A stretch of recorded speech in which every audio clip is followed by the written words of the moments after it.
పండేటటువంటి పంటలలో దిగుబడిని పెంచేటటువంటి ఆస్కారం కూడా తేనెటీగలతో ఉంటుంది అధ్యక్ష. అట్లానే గిరిజన ప్రాంతాల్లో ఉండేటటువంటి గిరిపుత్రులకు ఉపాధి అవకాశాల కోసం అందరు ప్రభుత్వాలను కూడా వెతుకులాడుతూ ఉంటాం అధ్యక్ష.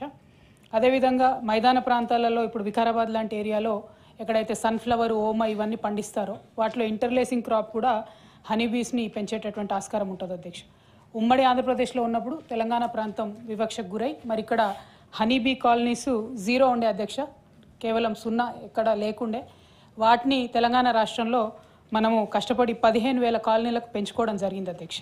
సో ఇప్పుడు గౌరవ మంత్రివర్యులని మేము రిక్వెస్ట్ చేసేది ఏంటంటే ఈ హనీబీ కాలనీస్ని ఎస్పెషలీ ఆసిఫాబాద్, భద్రాచలం ఇట్లాంటి ఏరియాస్లో కనుక పెంపకం చేసినట్టయితే చాలా మంచి రిజల్ట్ ఉంటుంది. అట్లానే గిరిపుత్రులందరికీ కూడా సహాయం చేసినట్టు ఉంటుంది అనేటటువంటి ఒక ఆలోచనతో అడుగుతా ఉన్నాం అధ్యక్ష. అట్లానే నల్గొండ బత్తాయి తోటలు ఎక్కువ ఉంటాయి అధ్యక్ష తమ సొంత జిల్లాలో. మరి అక్కడ కూడా ఇంటర్లేసింగ్ క్రాప్గా ఇది పనికొచ్చేటటువంటి ఆస్కారం ఉంటుంది కాబట్టి గౌరవ మంత్రివర్యుల్ని దీని మీద శ్రద్ధ పెట్టవలసిందిగా నేను రిక్వెస్ట్ చేస్తున్నా అధ్యక్ష. అట్లానే నేను ఇంకొక ప్రశ్న అడిగాను అధ్యక్ష, పట్టు పరిశ్రమకు సంబంధించి అంటే మల్బరీకి సంబంధించి చేయాల్సినటువంటి సాగు గురించి అడగడం జరిగింది అధ్యక్ష. దానిలో కూడా శోచనీయమైనటువంటి అంశం ఏంటంటే మా నేతన్నలకు రైతన్నలకు పనికొచ్చేటటువంటి అంశంలో కూడా ప్రభుత్వం మరి 16 కోట్లు బడ్జెట్లో పెట్టింది కానీ ఏమాత్రం కూడా రీసెర్చ్ ఇన్స్టిట్యూట్ పెట్టేటటువంటి ఇంట్రెస్ట్ లేదని చెప్పడం కొంచెం శోచనీయం అధ్యక్ష. అంతకుముందు కేసీఆర్ గారు అధికారంలో ఉన్నప్పుడు ఉమ్మడి ఆంధ్రప్రదేశ్లో సాగు లేకుండే అధ్యక్ష, మల్బరీ సాగు పూర్తిగా లేదు. దాన్ని మరి 13,000 ఎకరాలకు పెంచుకోవడం జరిగింది అధ్యక్ష.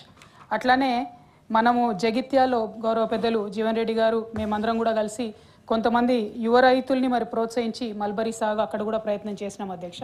అయితే చాలా తక్కువ సంఖ్యలో వాళ్ళు ముందుకు వచ్చినారు. అక్కడ అగ్రికల్చర్ కాలేజ్ ఉంది కాబట్టి జగిత్యాల క్షేత్రంగా మల్బరీ ఈ మన సిల్క్ వామ్ రీసెర్చ్ స్టేషన్ పెట్టినట్టయితే చాలా ఉపయోగంగా ఉంటుంది అనేటటువంటిది కూడా రిక్వెస్ట్ చేస్తూ ఉన్నాం అధ్యక్ష.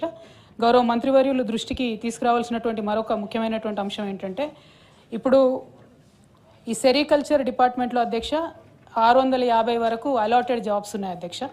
గత 15 నెలల్లో దాదాపుగా 400 మంది రిటైర్ అయ్యారు అధ్యక్ష. సో వారి స్థానంలో మన కాకతీయ యూనివర్సిటీలో అధ్యక్ష పీజీ డిప్లొమా ఉంది సెరికల్చర్లో.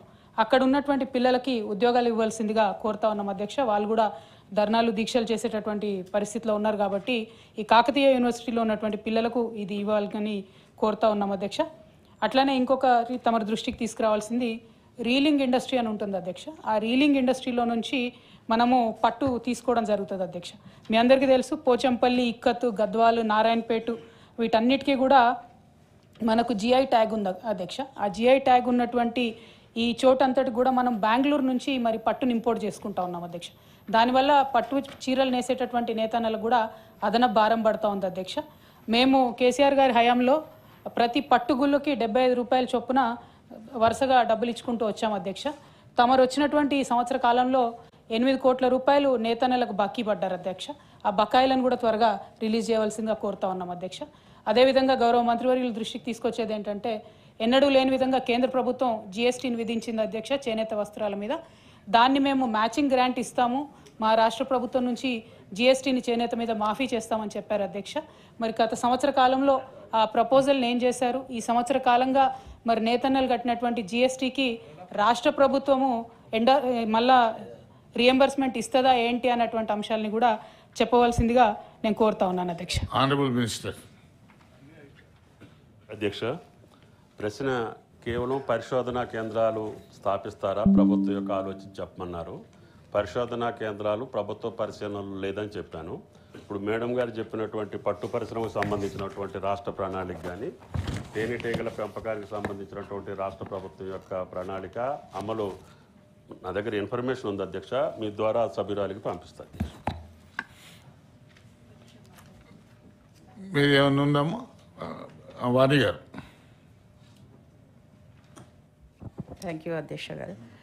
ఇప్పటిదాకా కవిత గారు అడిగినట్టుగా ఇది 2 విధాలా ఉపయోగపడుతుంది. ఈ హనీబీ గురించి, కాలనీ గురించి ఇప్పటిదాకా ఆలోచించకుండా ఇప్పుడు కనీసం ఇప్పుడు ఆలోచించండి. దీని గురించి కొంచెం ఏదన్నా చేస్తే బాగుంటుంది. ఇది రైతన్నలకు, రైతులకు ఇద్దరికీ పనికొచ్చే విషయం ఇది. నేను ఒక చేనేత చేనేత పరిశ్రమకి సంబంధించిన చిన్న విషయాన్ని మీ అందరితో పంచుకుంటాను సార్. అక్కడ ఇది వావిలాల ఖాదీ ప్రతిష్టానాన్ని చాలా ఏళ్ల కింద ప్రతిష్ఠించబడింది. సో ఇక్కడ ఇది కేవైఐసి కింద ఉంటుంది, ఖాదీ విలేజ్ ఇండస్ట్రీస్ డిపార్ట్మెంట్ కింద ఉంటుంది సార్. సో ఇక్కడ ఎక్కువ ఈ విలేజ్ ఇండస్ట్రీస్ ఏదైతే గిరిజనులు